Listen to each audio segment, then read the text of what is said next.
Assalamualaikum warahmatullahi wabarakatuh. Selamat pagi. Mari kita belajar matematika lagi. Tapi sebelumnya jangan lupa kalian siapkan alat tulis, kemudian catat materi yang akan tadi berikan. Kita masih membahas mengenai aritmatika sosial. Namun kali ini kita akan belajar mengenai bunga tunggal dan pajak. Bunga tunggal ini berlaku untuk tabungan dan pinjaman. Nah, apabila kalian menabung di bank, maka pihak bank akan memberi jasa berupa uang sehingga saldo tabungan kita akan bertambah. Nah, sedangkan pinjaman, apabila kita meminjam ke bank, maka pihak bank akan meminta jasa berupa uang kepada peminjamnya. Nah, kesimpulannya adalah bunga itu adalah jasa berupa uang yang diberikan oleh peminjam kepada pihak yang meminjamkan modal atau uang atas persetujuan bersama. Nah, jika M besar ini adalah modal, kemudian B kecil ini dalam persen adalah persentase bunga, kemudian B besar ini adalah bunga tunggal, kemudian W ini adalah lamanya waktu nabung atau meminjam. Di sini ada rumus. Nah, apabila kita mencari bunga setelah W di sini adalah waktu peminjam, bisa waktu meminjam, bisa waktu menabung ya. Ini dalam tahun. Kalau dalam tahun rumusnya adalah B besar sama dengan B kecil dalam persen dikali M modal dikali waktu pinjaman atau waktu menabung. Kemudian apabila bunga setelah W atau waktu peminjaman atau waktu menabung, bisa meminjam, ini dalam bulan rumusnya adalah B besar sama dengan B kecil dalam persen dikali M modal dikali W atau lamanya pinjaman atau lamanya menabung dibagi 12. Kenapa dibagi 12? Karena dalam satu tahun itu adalah 12 bulan. Nah, kemudian apabila kalian ingin mencari rumus bunga setelah waktu atau lamanya menabung atau waktu lamanya meminjam, dalam hari rumusnya adalah B sama dengan B kecil dalam persen dikali M modal dikali W dibagi 365. Kenapa 365? Karena dalam satu tahun itu adalah 365 hari. Seperti yang Padim sebutkan tadi, bahwa bunga tunggal itu berlaku untuk tabungan dan untuk pinjaman atau meminjam uang. Nah, sekarang di sini ada contoh soal untuk tabungan. Di sini ada soal Budi menabung di bank sebesar 200.000 dengan bunga tunggal 12% per tahun. Setelah 6 bulan, Budi berniat untuk mengambil uang tersebut. Nah, pertanyaannya adalah berapakah uang yang dimiliki Budi setelah 6 bulan? Langsung saja kita kerjakan. Di sini diketahuinya modalnya itu atau tabungan awalnya itu adalah 200.000. Jadi M besarnya itu adalah 200.000. Kemudian bunga tunggalnya ini dalam persen 12%. Jadi B kecilnya itu adalah 12% per tahun. Kemudian berapa lama waktu menabungnya? Di sini adalah 6 bulan. Jadi W-nya itu adalah 6 bulan.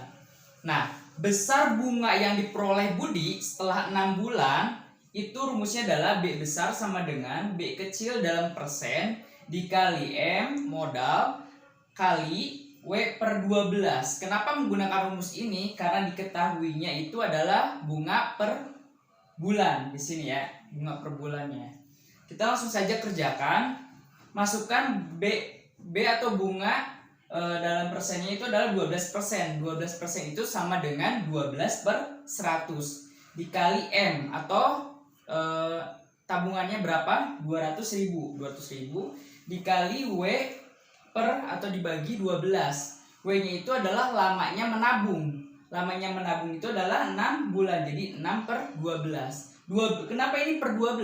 Karena satu tahun itu adalah 12 bulan. Nah, Ini bisa disederhanakan ya, ini dicoret nolnya 2, kalau di bawah nolnya 2 dicoret, atasnya nolnya 2 dicoret. Kemudian ini 12 dibagi 12 juga habis tinggal 1 ya. Jadi 2000 dikali 6 adalah 12.000. Nah, jadi Budi itu mendapatkan bunga dari bank itu sebesar 12.000 dalam 6 bulan. Nah, sekarang berapakah uang Budi setelah 6 bulan total keseluruhannya? Awalnya Budi menabung 200.000.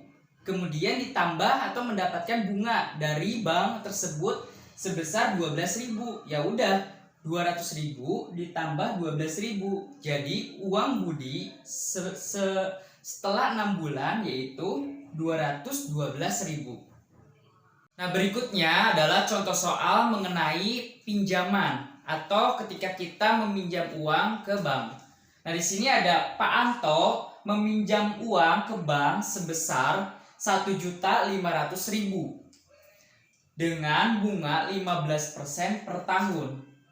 Berapa lama meminjamnya? Selama 10 bulan. Nah, tentukan cicilan atau angsuran yang harus dibayar Pak Anto ke bank setiap bulannya.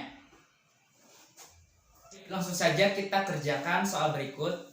Nah, di sini diketahui banyaknya atau besarnya pinjaman Pak Anto itu adalah sebesar 1.500.000. Jadi M-nya itu adalah 1.500.000. Kemudian bunganya adalah 15%. Nah, berarti B kecilnya itu adalah 15% per tahun. Kemudian berapa lama pinjamannya? Yaitu pinjamannya selama 10 bulan. Jadi W-nya adalah 10 bulan. Nah, sekarang kita tentukan dulu berapa bunga yang harus dibayar Pak Anto selama sebulannya. Nah, rumusnya adalah B besar sama dengan B kecil dalam persen dikali M banyaknya pinjaman dikali W atau lamanya pinjaman dibagi 12 karena ini diketahuinya per bulan.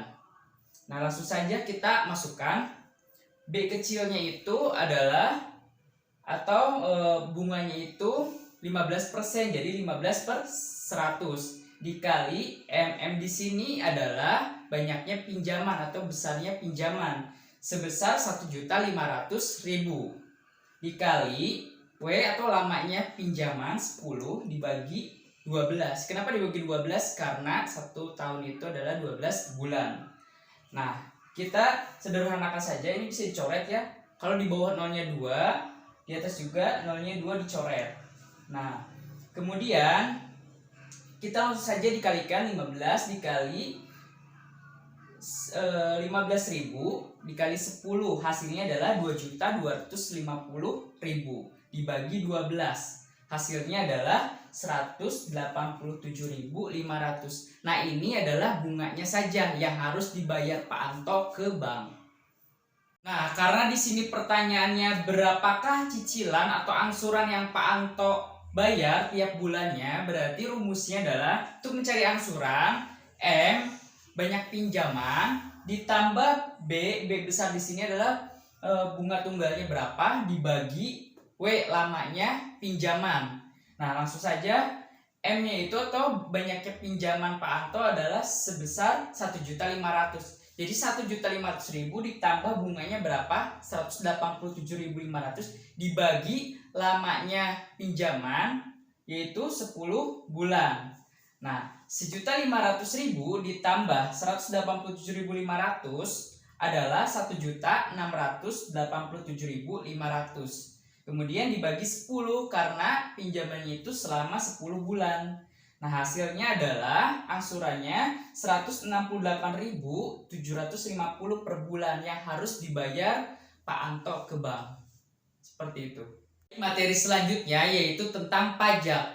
Nah, apa sih itu pajak? Pajak adalah besaran nilai suatu barang atau jasa yang wajib dibayar masyarakat kepada pemerintah. Salah satu pajak yaitu adalah pajak pertambahan nilai atau biasa disebut PPN. Nah, contohnya adalah ketika kalian pergi untuk makan di suatu restoran cepat saji, maka kalian akan dikenakan pajak PPN, dan PPN-nya itu biasanya sebesar 10%. Baik, agar kalian lebih paham, kita langsung saja ke contoh soal. Nah, di sini ada soal keluarga Rudi makan di restoran cepat saji dan menghabiskan anggaran Rp500.000 dengan PPN 10%. Nah, pertanyaannya adalah berapakah uang yang harus dibayar keluarga Rudi ke kasir? Nah, kita harus tahu dulu ya, PPN-nya itu, besar PPN-nya itu adalah 10%. Jadi 10/100, 10% itu adalah 10/100 ya, dikali keluarga Rudi menghabiskan anggaran 500.000. Nah, jadi pajak atau PPN yang harus dibayar Rudi adalah, ini bisa disederhanakan ya, kalau di bawah coret 2 nolnya, di atas juga coret 2. Nah, jadi 10 kali 5.000, jadi 50.000. Nah, ini adalah pajaknya, ini adalah PPN-nya yang harus dibayar oleh Rudi. Nah, sekarang berapakah total keseluruhan yang harus dibayar oleh keluarga Rudi? Jadi yang harus dibayar keluarga Rudi, tadi keluarga Rudi menghabiskan anggaran 500.000. Jadi 500.000 ditambah PPN-nya adalah sebesar 50.000 ditambah 50.000. Jadi yang harus dibayarkan keluarga Rudi adalah Rp550.000. Nah, seperti itu. Sekian materi hari ini, semoga dapat dipahami. Jangan lupa kalian sering berlatih dengan soal-soal yang Pak berikan, atau bisa melalui buku LKS dan buku paket. Sekian, terima kasih. Wassalamualaikum warahmatullahi wabarakatuh.